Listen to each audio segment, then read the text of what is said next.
have a speaker, I think is in a couple of weeks' time, that's written a publication, and apparently Jason contributed to that publication, that particularly looks at community land trusts as they relate to broader resilience.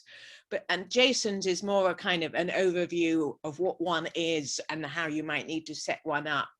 If we end up with a small group of people who really want to go forward and try and set something up, I believe, and we'll check back in with Jason, but we discussed how we could set up some kind of group training where people kind of do this together. So over to you, Jason. Thank you so much. No, thank you. And thank you all for coming and hearing about a topic that is somewhat new, but also somewhat old. So the community land trust effort has been around for about 50 years. We've had homeowners in homes for about 30 years. So right around this time, I've had the privilege of meeting some homeowners that have literally ripped up their mortgages because they've lived in their home for 30 years and now own it. So I'm going to share my screen, and then we're going to go and get started. But just a little bit first about who I am and who Grounded Solutions is. So Grounded Solutions Network is a national nonprofit POC-led organization that really works with communities, cities, even individuals as we talk about advancing affordable housing solutions that last for generations.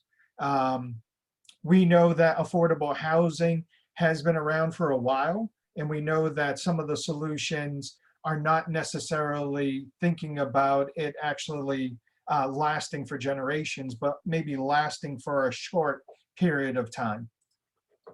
For myself, I serve as the Senior Community and Capacity Building Specialist at Grounded Solutions. I bring over 30 years of experience working with community land trust. Grew up in Boston, Massachusetts. I led Dudley Street Neighborhood Initiative and specifically their community land trust for about 15 years. Started very young doing this work in my own community. And here at Grounded Solutions, I specifically spend a lot of time working with startup community land trust. As we think about community land trust, I want us to actually go back to sort of the time in which the model was created. And what I have for folks is a small video clip to hear from one of our founders of the model.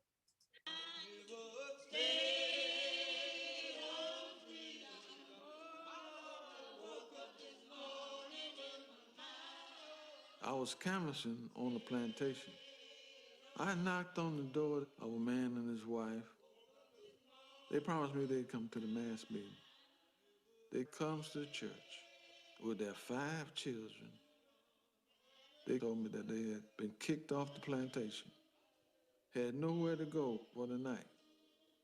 How many people whose doors I've knocked on got kicked out of their homes with their children, without a job? And I was partially the cause of it. So I live in deep guilt and frustration. So that's how the spark of the need for land came to me. Seeing the land, and just the land itself, the beauty of the land, the purity of the land, and the acknowledgement that all power comes from the land, and the land comes from God. All power comes from the land. Absolute power comes from God. And that's my ministry. It's still my ministry. Now, Charles and Shirley Sherrod basically were together and led the Southwest Georgia project that fought for racial and economic justice. And one of the pieces of that justice that they felt was the ownership of the land. So Charles there really talking passionately about how he was trying to bring more, especially Black farmers, into being registered to vote, and realizing that some of his efforts were actually leading to some of those farmers being kicked off of the land. And that's where he really found that inspiration to say, no, we need to collectively own land. Community land trust organizations are one of those tools, and it's actually a model that we specialized here at Grounded Solutions Network. So we work with groups to create community land trusts that acquire, own, and steward land permanently for the common good. CLTs acquire land in a number of different ways. They can purchase land on the open market, they can receive land donations, they can partner with city agencies, land banks, and other entities to purchase land at a discounted rate. But no matter what, however, once the land enters the community land trust portfolio, it remains in their portfolio in perpetuity and is never sold. As a community land trust acquires land, it thinks about the end purpose of each parcel. The community land trust puts land in a number of uses, but they're most commonly known for affordable home ownership opportunities to households that are excluded from the market. In general real estate, we often ask, what is the highest and best use of a property? And we can answer that question by considering how much money the property could get. Community land trusts, though, look at this question in a very fundamentally different way. They ask, what is the community's greatest need? And then they pursue those opportunities within reason. In addition to providing affordable home ownership opportunities, community land trusts have used their land to provide mixed use housing in terms of home ownership and rental opportunities, mixed income, and mixed use developments where you may have commercial on the ground floor and residential above. Community-oriented commercial spaces have also been a part of community land trust activities, as well as community gardens and much, much more. I like to say whatever you can do with real estate, you can actually do with the community land trust. The classic community land trust is an independent nonprofit organization that serves a very geographic area, typically a neighborhood. Membership is open to anyone that is inside that defined service area. This is one of the elements that makes the community land trust unique. Instead of just serving direct beneficiaries, those living or working on land trust land, the community land trust is accountable to their entire membership and their entire community. Community land trusts have a very unique board of directors called a tripartite board. It's divided into 3 equal groups of representation. The first third is made up of leaseholders, people living or using the community land trust land. The second third is made up of community members. The third third is made up of technical experts, funders, or other stakeholders in the organization. Because 2/3 of the board is made up of community members, they hold the majority of votes. This is part why we can say that community land trusts are community-controlled organizations. One of the strengths of the community land trust model is also how flexible it is and how it can adapt to local community needs and preferences. So we see a lot of variations on the classic model. For example, instead of being structured as an independent organization, the organization is created as a program of a nonprofit or another organization like a neighborhood housing services or a Habitat for Humanity. These are what we would consider to be housing land trust because they don't have the controlling mechanism that really makes a community land trust an actual community land trust where the community is at the table and making those decisions. We here at Grounded Solutions support both models, and we know that this model for a classic community land trust is not right for every area. These are the reasons why we created variations to allow for still the sense of that permanent affordability of the housing to still move forward, even when the situation doesn't call for the community to be at that decision-making table. Regardless of whether a community land trust follows the classic model or a housing land trust, they all use a dual ownership model in order to secure the property for the common good and to ensure the ongoing affordability of the housing unit. In a dual ownership structure, the individual, most frequently a low-income homebuyer, purchases and owns just the improvements, basically the house. The community land trust retains ownership of the land underneath that home. A 99-year ground lease ties the improvements and the land together. This ground lease does a couple of critical things. First, it outlines the rights and responsibilities of the homeowner and the rights and responsibilities of the community land trust. Second, it establishes use restrictions, like requiring the homeowner to live in a property as their primary residence. And third, it establishes the important affordability restrictions. Permanent affordability restrictions are what set community land trust apart from other forms of affordable housing developments. Community land trusts ensure that homes that are developed are not affordable just for the first occupant, but for future generations as well. They do this by, one, removing the land in the home from the regular market. Two, they resell the home over and over.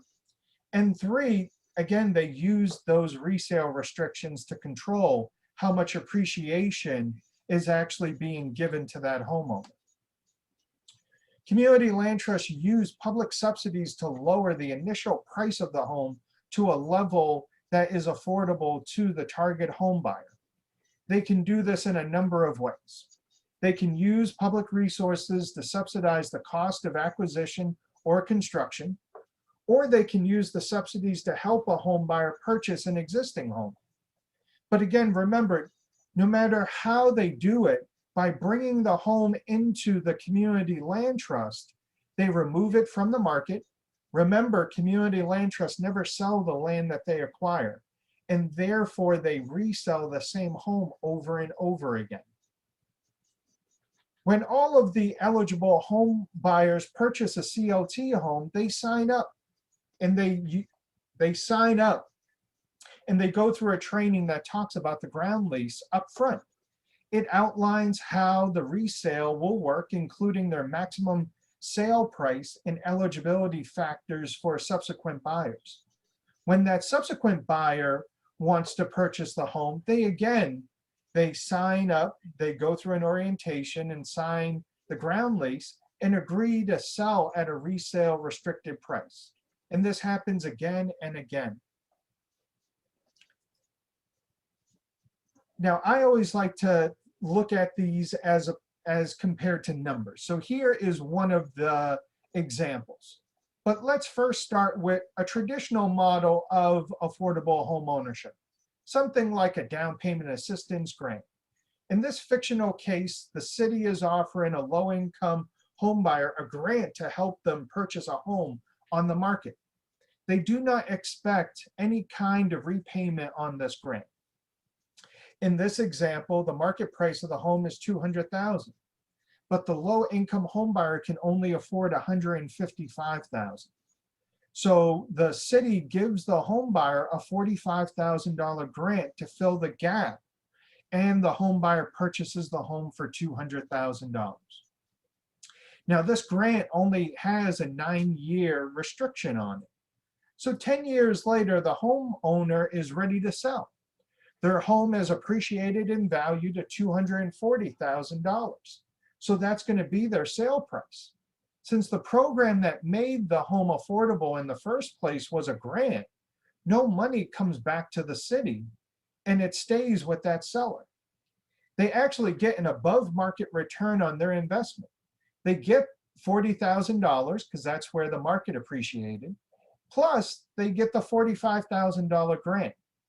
This is on top of their own equity, like their original down payment and any principal pay down of their mortgage. Now, let's take a look at what this looks like for a subsequent buyer. Because the need for affordable housing opportunity hasn't gone away. There are still more families to serve. So again, we talk about 10 years later and we have this house, and the program needs to help a new family purchase a new home on the market. So in this example, the market values have risen to $240,000. We just saw that in the previous transaction, but in many markets, increases in incomes do not keep pace with the increases in home values. In our example, our new low-income home buyer can only afford $185,000. Now, we need to come up with $55,000 new dollars to help this family subsidize this home. And this happens again and again and again through a lot of these traditional affordable housing models. Now let's take a look at how the community land trust model structures this in a fundamentally different way.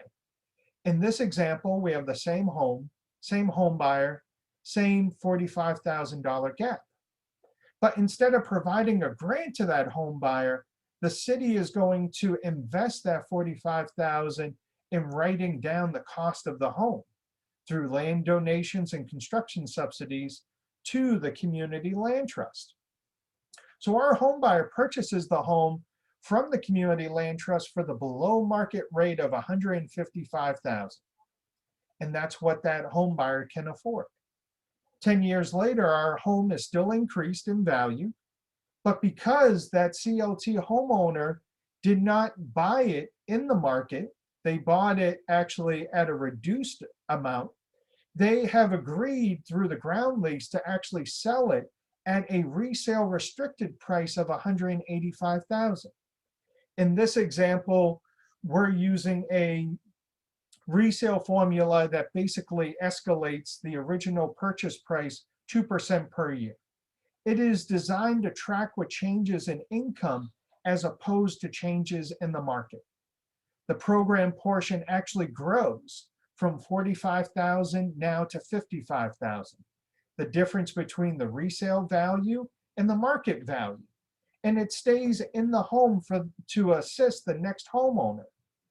The seller walks away with $30,000 plus any equity, like their original down payment and their principal pay down of their mortgage. Now let's look at what this looks like from the next buyer's perspective. The key difference in the community land trust model is that it resells the same home as opposed to trying to purchase a new home on the market. So instead of needing to help the next buyer purchase a $240,000 home on the market, the community land trust helps them to purchase a resale restricted home for $185,000. Magically, or because of fantastic program design, $185,000 is exactly what our new home buyer can afford. But let's remember, I chose to peg our resale formula with the changes in income rather than the market.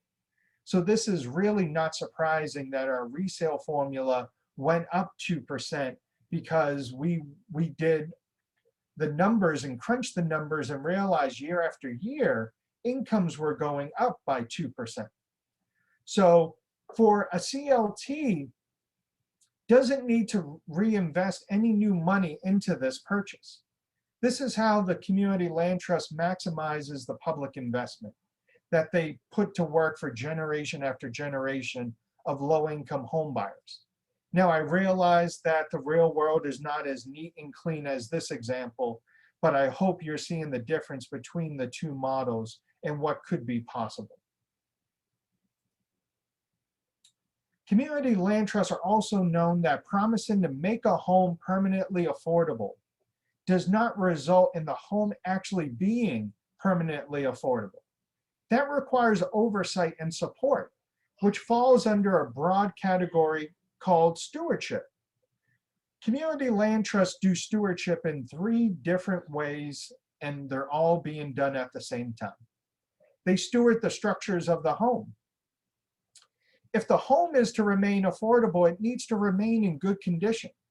So community land trusts will do things like require the homes to have adequate insurance, approve any substantial renovations that are happening in the home. But they'll also do things like educating homeowners about preventative maintenance, encouraging capital improvements, and helping homeowners through renovations to prevent contractor fraud. The community land trusts also steward homeowners. While homeowners are not permitted to sell for the full market value of their home, community land trusts try to design resale formulas that balance the ongoing affordability with wealth creation. They can not just obtain home ownership, they need to retain it over time to really be able to build wealth. So community land trusts will do things like requiring home buyers to go through counseling before and also after purchase. They also, as a community land trust, will review all the mortgage or any refinancing documents to make sure that there's no predatory lenders that are coming in. In some cases, community land trusts will also do post-purchase foreclosure prevention counseling to make sure that if homeowners need it, they have somewhere to go. Finally, community land trusts do a number of stewardship activities to steward the public funds to make sure that it's used in the home and that it is able to fulfill its promise of serving generation after generation of homeowners.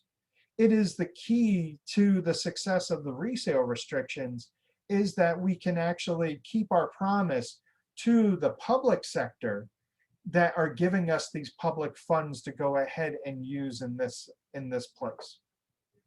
Data shows us that stewardship is transformative. We actually have a powerful resource called the Homekeeper National Data Hub that allows us to see in real time how we are doing as a sector. Here are just some of the ways that some community land trusts throughout the country have been able to really step up and think about stewardship in a number of different ways. One of the ways of doing stewardship in like Homestead Community Land Trust that is in Seattle is that they've teamed up with African Town Community Land Trust that really wanted to create a home buyers club, really focused on communities of color and giving them supports that they need to really get their credit in order, to bring assets to the table, to really get them ready for home ownership. The Durham Community Land Trust in Durham, North Carolina, they have come together to do stewardship in a way of helping not just their homeowners, but the greater community about property taxes. And if there are ways that the city has in reducing that burden on low-income individuals. So the land trust doesn't just look at their homeowners, but again, because they are a community land trust, they're looking at the broader community. And that also includes rent to eviction. So again, while we have a community land trust that does not have any evictions on their own portfolio, they've teamed up with their city and they've actually have used their outreach and their community connection to make sure that residents know that if they are facing rent to eviction, that they have somewhere to go. Again, these are just some ideas of how community land trusts have really stepped up to do stewardship, not just for their own residents, but for the entire community. As we think about community land trust, I want to give folks a big picture of where we are. These numbers are a little bit out of date. Right now, we're close to like 270 CLTs nationwide. This model is rooted in the civil rights movement as they were trying to continue to push for racial equity and justice. So one of the things that we'll be able to look at is sort of, we had some huge growth in the 90s, and actually we're seeing a lot of growth now in this model. And we're in approximately 41 states plus the District of Colombia and in Puerto Rico. Some of the pieces of creating community land trust is under a bigger umbrella called shared equity housing. And back actually in 2019, we were fortunate enough to publish a study, that really talked about shared equity by the numbers. And we teamed up with the Lincoln Land Institute for Land Policy. And they looked at, the 30-year span of homeowners, and also looked at the 4 markets that actually did that span, because we had some booms and then we had some busts. And these are some of the numbers that actually we like to highlight. One is that there is a 99% of all those transactions that they looked at that, with shared equity homes, they were able to avoid foreclosure proceedings. So in the great foreclosure crisis of 2007 to 2009, a number of shared equity homes avoided the foreclosure crisis because, again, they had a partner of a community land trust there to look at their mortgages, to make sure that if they were going to try to refinance, they had an advocate at the table to say, no, you do not want to do an ARM. You don't want to do a balloon. That's something that will get you in trouble. So those have been really, really important things. The other big thing is about wealth creation. And a lot of folks say, oh, but if you're a part of a community land trust, you don't build any wealth. Well, our studies show that with an initial investment of about $1,800 and over a span of about 7 years, individuals actually were able to make about $14,000. So that to us is something where, yes, the model does restrict the appreciation that homeowners get. But when it comes to their equity, they get 100% of that equity, which is the money that you are paying every month into your mortgage, that you are writing down that principal. That money 100% comes back to you in a community land trust situation. So one of the things that I like to do a lot is do a lot of myth busting, because sometimes folks have heard some pretty wild things about this model. So this gives us an opportunity to just go over some fact or fiction type of statements. You have to have a tripartite board to be a community land trust. This is a fact. Our model is very specific in terms of really highlighting the word of community. And this tripartite board structure, along with an open membership, are critical pillars of the model and of the definition. And here on the screen is a quick graphic of, you have leaseholders, you have community members, and then you have some technical experts. And again, because the leaseholders and the community members make up 2/3 of the board, and they make up the majority of the board members, then that's where we can say that the community truly does control this organization. Community land trust homeowners build wealth. Again, I just went over this, but this is a fact.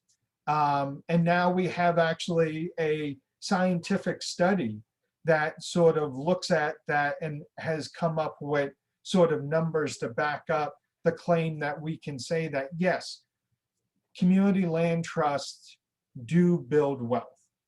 As what we saw even in our example, that homeowner, 10 years, if they're in a very high appreciation market, could actually walk away with $30,000 from that transaction. And that's just 10 years. The average of folks staying in their homes is roughly about 8 years now. So folks do build wealth by being a part of this. They do not build the same amount of wealth if they're going to go into the regular market. But again, our model is not for those individuals that can get into the market. They are for individuals that have been shut out. Community land trust homeowners cannot pass their homes on to their heirs. This is fiction. I'm actually not sure where this came from. This was an old rumor that came out, I think, in the early 90s that still sort of is lingering around. And one of the things that we as an industry did is back in 2011, we actually came together as practitioners, and we also brought some of the greatest legal minds in the US that were really based in real estate law to update our ground lease. And one of the things that we updated was this idea of Article 10.3 that makes it clear that the transfer of the home can be a spouse, can be a child or children, or C, which is a member of the household who has resided in the home for at least 1 year immediately prior to the homeowner's death. Now, a lot of folks would be like, wow, Jason, that C is pretty specific.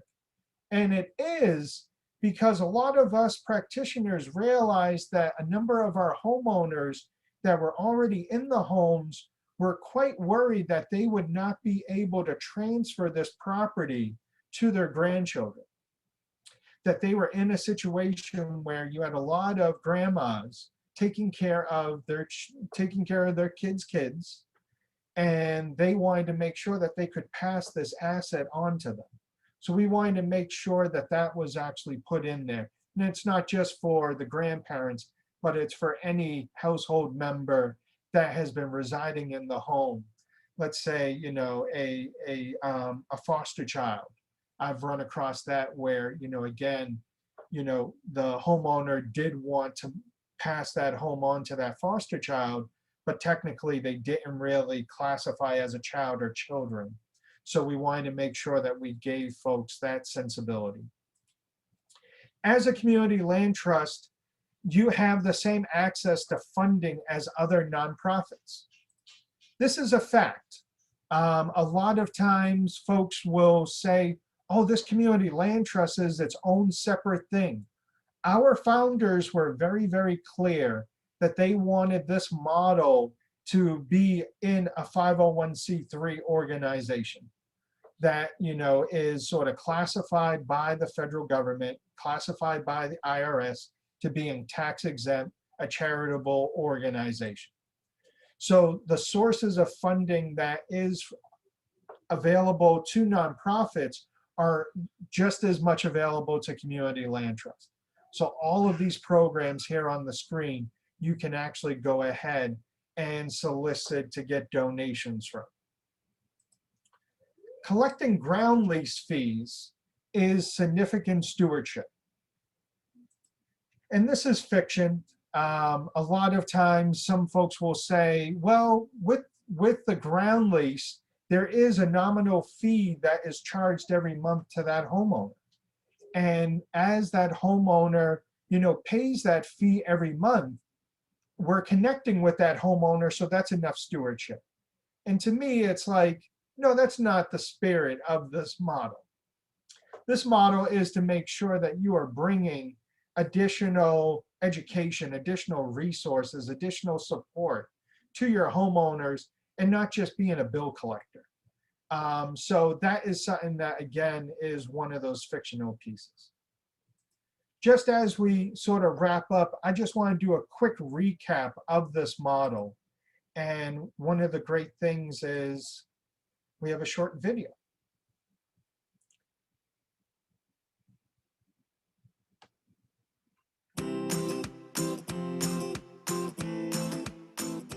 Community land trusts, or CLTs, are nonprofit organizations that acquire, own, and steward land permanently for the common good.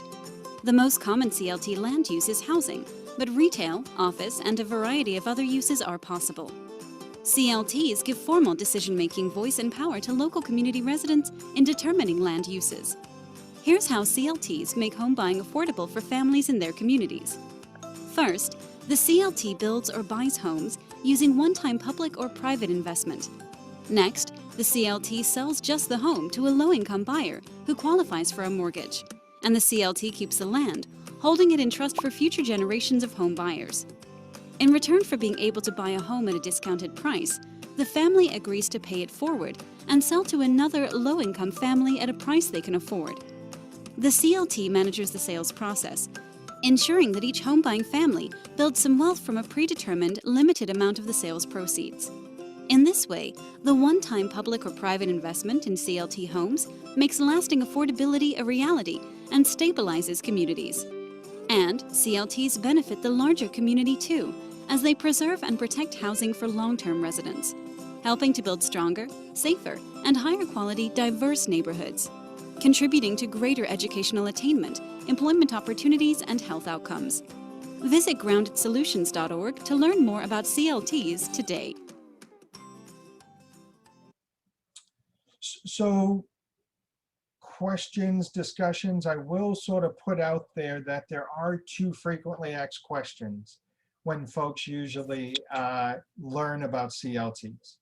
One is, can community land trust mortgages be sold on the secondary market? And I'm happy to say that yes, they can. We as an industry have been working on this for a good close to 20 years now, as we've been able to successfully get Freddie Mac and Fannie Mae, two of the largest national secondary market enterprises, to agree that they will accept community land trust ground leases and leasehold estates in terms of properties. There are also programs through the USDA, through the VA, through certain banks as well that will go ahead and do that. The second major question is, are community land trust homes assessed at their full market value? And this has to deal with sort of taxation. And a few notes about taxation is the fact that we at Grounded Solutions care a lot about the affordability of these homes in perpetuity. And what we try to do is we try to say to the assessors, to the tax policy folks, that it truly is unfair if you're trying to work with lower income homeowners to tax them like everybody else in the market. That there should be a more fair taxation also on the restricted value of the property and not what the market value is. So, but we have in our ground lease put that the homeowner is responsible for all the taxes. Now, because the community land trust is a 501c3 organization, the land should actually be tax exempt because it's for a nonprofit use of creating and preserving affordable housing. What gets taxed is the improvements on that land, and what we try to advocate for is a taxation process that basically calls for a resale restricted value, that's what they're looking for. But that's something that's important if you're looking at creating affordable housing that sometimes gets overlooked. And that is, what is going to be sort of the future tax policies? And will this homeowner actually be able to afford taxes in the near future, even though you've gotten them in with a great sale price? That you have to look at that. You also have to look at insurance coverages and make sure that, again, as a part of that mortgage, that their taxes and insurance are also calculated in there. So with that, let's open it up for some questions. I see a few. Yeah, so there was Camille had her hand up early, and then Dara and Natasha have posted 2 questions. Camille, did you want to say your question? Do you mind unsharing, Jason? Sure, absolutely. So, hi, Jason. I'm Camille with Little Growers Inc. We're in Brevard County, Florida. You had kind of mentioned the question that I had It's related to being able to pass on the home. So one of the things that I am confident in is that wealth it deals with legacy. Yep. And unless we have a legacy to pass, then we don't really have wealth. Correct. And $30,000 is not a lot, especially for people in poor communities of color who have a history of having their legacy stolen from them. Mhm. So my question, and it's focused kind of around the fact that you had mentioned early that this gentleman started this work around farm ownership and being able to own the farmland. So when we're talking about passing on the land to future generations, I was wondering if you can explain that in more detail and how passing on that land could help to maintain the wealth for that particular family. Mhm. Yeah, absolutely. So, I mean, I've had the privilege of being able to put about 100 new homeowners in homes in my CLT that I operated. Over the past 2 years, about 34 of them have now completely paid off their homes. So that right there is, immense wealth that they're going to be able to sort of pass on to their next generations. And because they were able to get into the home and we were able to make it affordable for them at where they were, and that they progressed upward in income, I had homeowners that actually were able to pay off their mortgages in less than 30 years, in like 20 years, because I had homeowners that were literally going in and their mortgage was like $400 a month. So it was actually less than what they were paying in rent. Right. And that's one of the key things, is that we want to make sure that these homes are permanently affordable. And some of that permanent affordability is that if you do sell, we would like for you to pay that forward. If you don't want to sell, and if you just want to keep this home in your family for generations to come, God bless you. Because after your first generation pays off that home, the next generations are just going to have to deal with insurance and taxes. And Nice. that wealth that's built into that home. And now these homes, they bought them for about 90,000. They can probably sell them now for about 180,000. The market is like 400. But they can sell it for 185,000, and that's sort of today's value. Every year it continues to increase. But again, that's just that wealth that, as what you pointed out, a number of, and we got to be real, a number of white families over many years have had the privilege of sort of owning land, paying it off, and then passing it on to their next generations. And those next generations have either cashed out that wealth and have either remortgaged it, took out all the money, and sort of did things with. And that's what we're trying to do with this model. So I have a secondary question. Sure. So in this model, you had talked about training the families on how to maintain and grow that wealth. Does that include training them on how to maintain it in a way to help grow their future generations? Absolutely, because I think one of the things that I've learned is that anytime you buy a home, your budgeting process and your home budget completely changes. And there's always a little bit left of disposable income. Right. What do you do with that? For most CLTs, what they will do is they will get folks into budgeting classes and say to folks, all right, how do you want to invest that money so that it grows for you, instead of just taking it and just using it willy-nilly? You're actually investing it in something that is designed for actual wealth creation, versus where I feel like housing has turned into that commodity. And what our motto is trying to say is that housing should not be a commodity. there are other mechanisms out there to build wealth, X. that we shouldn't be using the housing to actually be that driver. But what we can do is we can put folks in the housing, give them some disposable income, and then put them in a position to use those funds to go into actual wealth building creation that's not going to necessarily harm their entire community. Nice. Nice. Thank you. Dara, and don't forget to say where you're from, and then Natasha, and then West Street Recovery. Hi, I'm Dara Hartigan, and I am from South Santa Rosa County, Gulf Breeze, Florida. I'm the president of Save Our Soundside.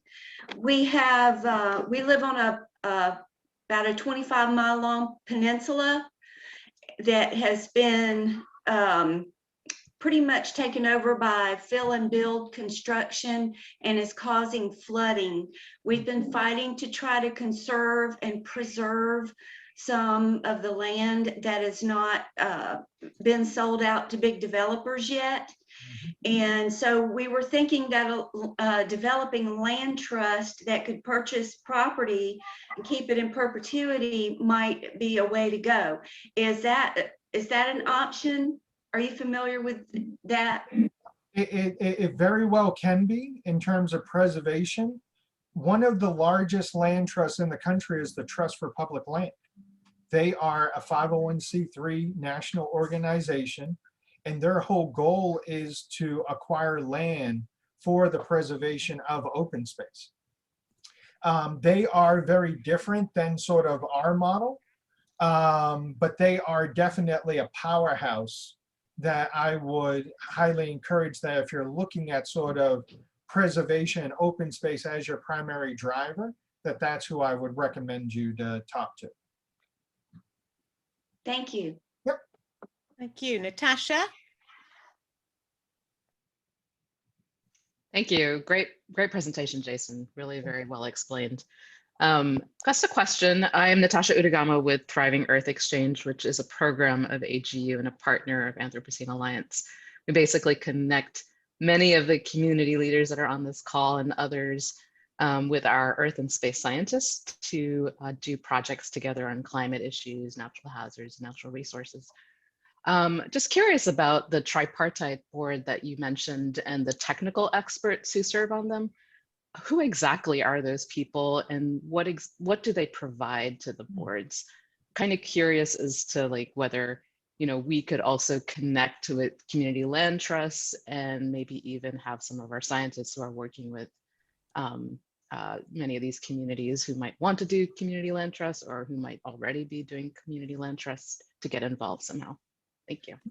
Yeah, no, absolutely. So those technical experts is really up for the community to decide. It's really that third of the board where, because we all don't walk around with like little name tags that say I'm a resident and I can only be a resident. But you may already have a resident that's a banker. You may already have sort of a resident that's a funder. Some of the other technical experts that we see are, funders, somebody in real estate, like a realtor, to bring some of that knowledge to the table. We also see possibly funders. The more that you can actually bring, in my opinion, funders and government to the table and have them do some power sharing, even though they don't do it that well, if you bring them to that table, they can invest more into the project because they feel like that there's an ownership stake that they're involved in. So it could be, small businesses where it's like, yeah, no, we need that perspective. It's really up for the local community to take that third of the board and really fill out what other skills and what other needs are needed. Thank you. Thank you. And the West Street Recovery.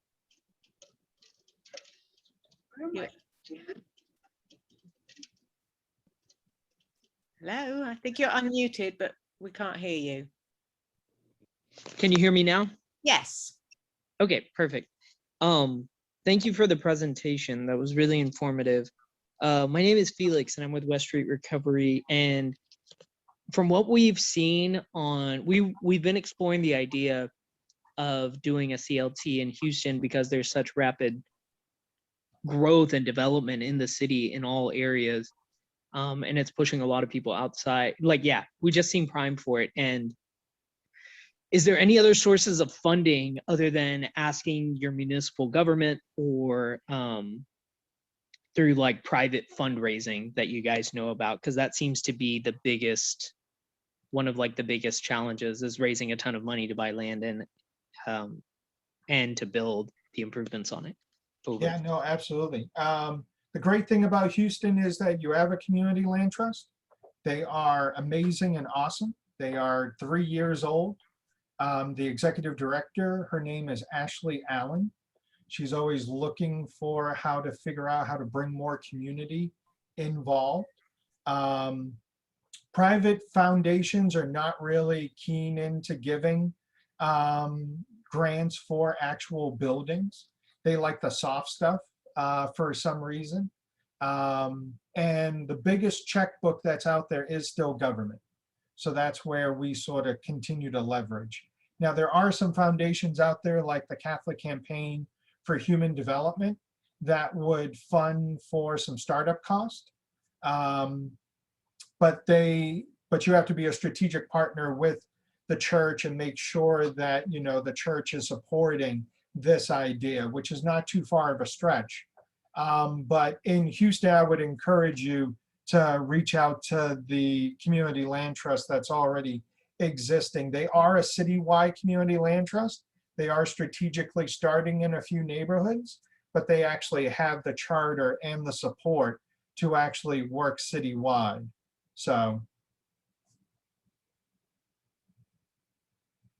Thank you so much, Jason. I recognize you have to leave in 2 minutes, so I'm incredibly grateful to you for your time. Thank you so much. And my guess is that there will be a core group of people who will be coming back to you to ask for your help as we actually want to move forward. Either to, I think you made an important point. In some cities, there are existing community land trusts, so it's just a matter of making connections with them. And for others, they might need to start from scratch. But we're tremendously grateful to you.